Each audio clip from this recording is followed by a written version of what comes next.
Hundreds of thousands of Palestinians flood into Egypt from Gaza for the second day running. The ongoing crisis is demanding that Israel and Egypt must act. But who bears responsibility for the crisis and who benefits from it?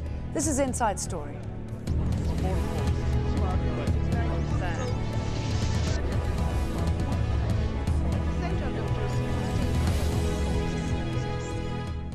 Hello and welcome. I'm Jane Dutton. Palestinians have been streaming through the border crossing between Gaza and Egypt since Wednesday. They've been snapping up basic goods in towns over the border. It all started when a group of mostly female protesters gathered at the Rafah crossing on Tuesday. Egyptian security forces tried to keep control, but a small group of Palestinians broke through the border. At night, a series of explosions brought down part of the wall. Since then, hundreds of thousands have crossed the border. Gazans have been carrying back items any way they can in trucks, suitcases, and even by donkey cart.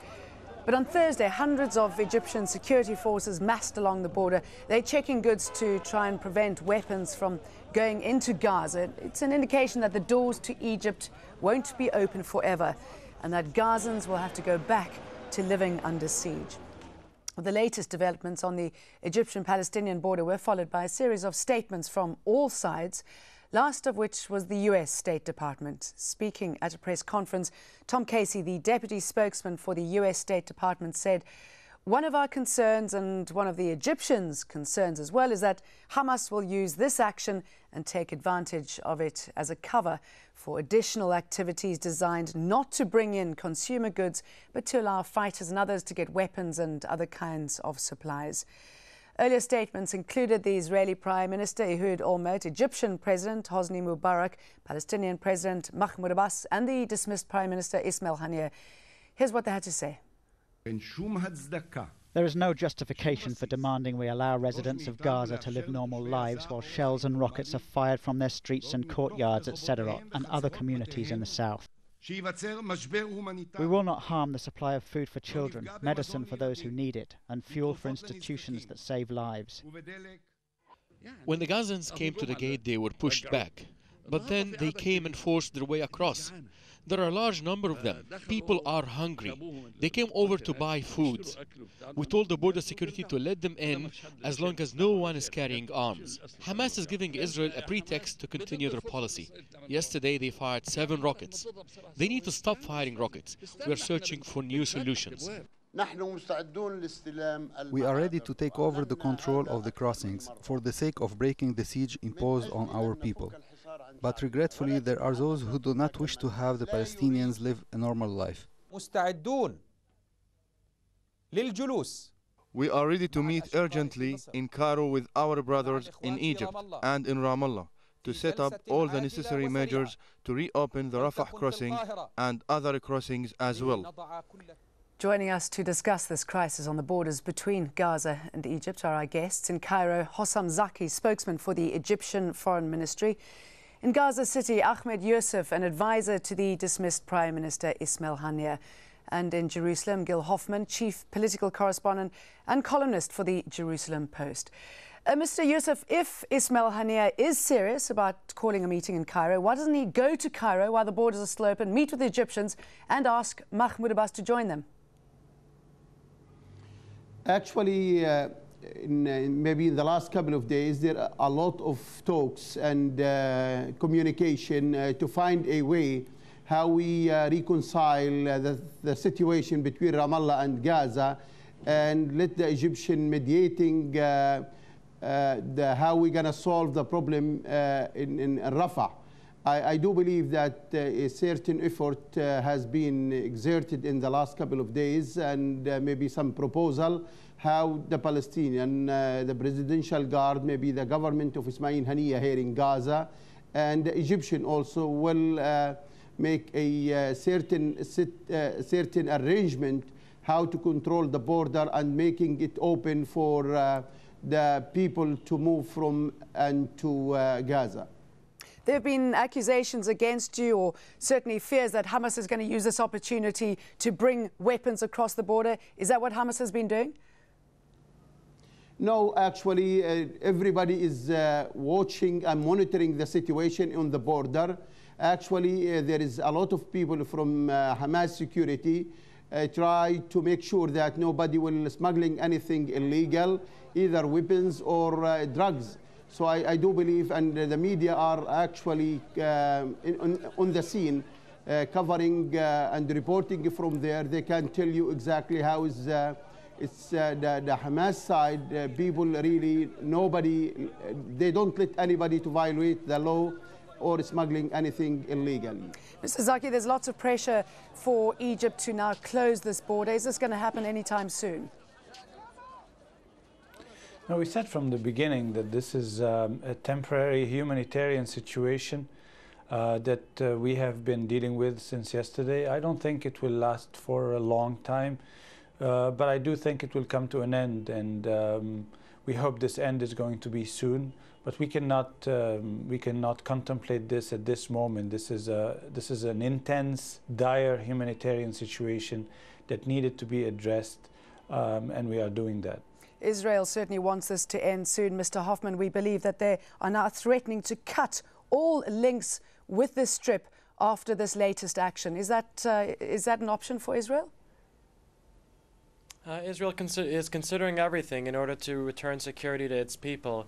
You know, no one in Israel wants to see the Palestinians suffer, but no one in Israel wants to see any Israelis suffer either. And after enduring years now of Israeli citizens being bombarded by rocket fire from the Gaza Strip, I think anyone would understand Israel not wanting to have anything to do with the Gaza Strip anymore. I remember being there when the Israeli army withdrew from every inch of the Gaza Strip, and we hoped that everything then would end, and unfortunately it hasn't happened that way because the Palestinian leadership hasn't taken the steps to help their own people. Yeah, but increasing frustration expressed now towards Israel. Ahmed Musa from the Arab League says he believes that Omot, your leader, exaggerates these attacks on Israel to continue with this type of action. Jordan's accusing Israel of committing a humanitarian crisis here, and Ahmed Musa back again saying that this blockade is a campaign to starve the people there. How can it be an exaggeration when there have been more than 1,000 missiles fired at Israeli civilians over the last year alone?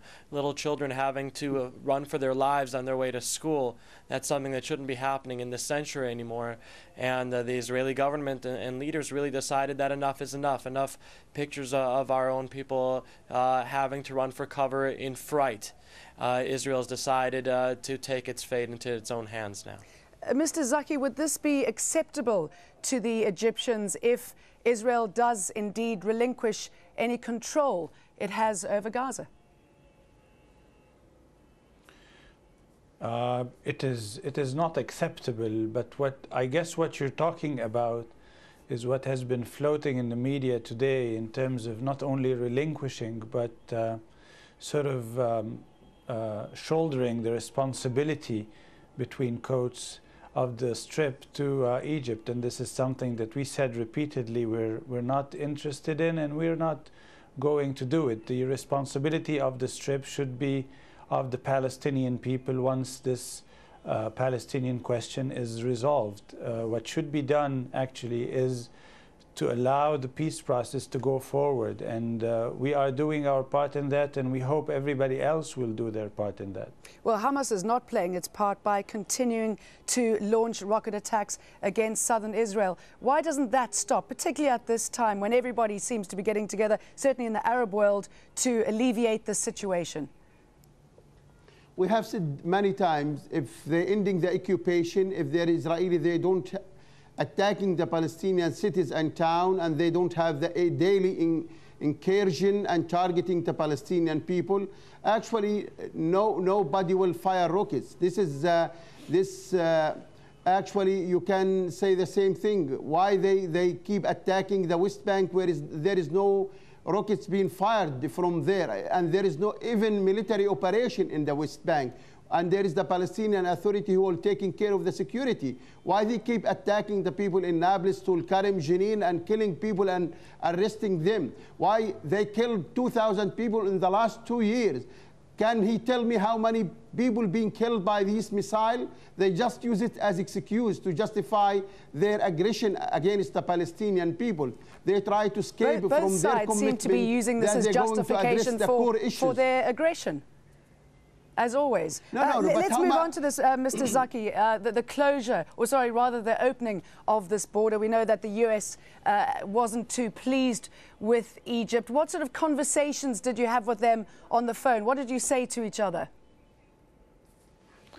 Well, we always have conversations with the Americans about issues that come up like this. This is, as I said, this is an anomaly. It's an exception. It's a dire humanitarian situation that needed to be addressed. I think there is enough understanding on the American side of why Egypt did what it did, and there is understanding as well that this is not a situation that is going to last, and that we are doing our best to monitor the situation and contain it, and not to let it have any serious security backlash in any sense. So, very briefly, Mr. Zaki, excuse me interrupting. Did you have an option to behave any other way? Well, if we can call it an option, I'm not sure it is an option really, but if we can call it an option that security forces really use harsh methods in order to repel civilians from getting inside the borders. This has happened before throughout the world. We have seen this happen in many parts of the world. But this was not an option for Egyptian forces facing Palestinian civilians. It was simply an issue that was really completely solved itself, so to say. Okay, let's leave it there as we take a short break. But when we come back, we explore the options available to all sides. Stay with us.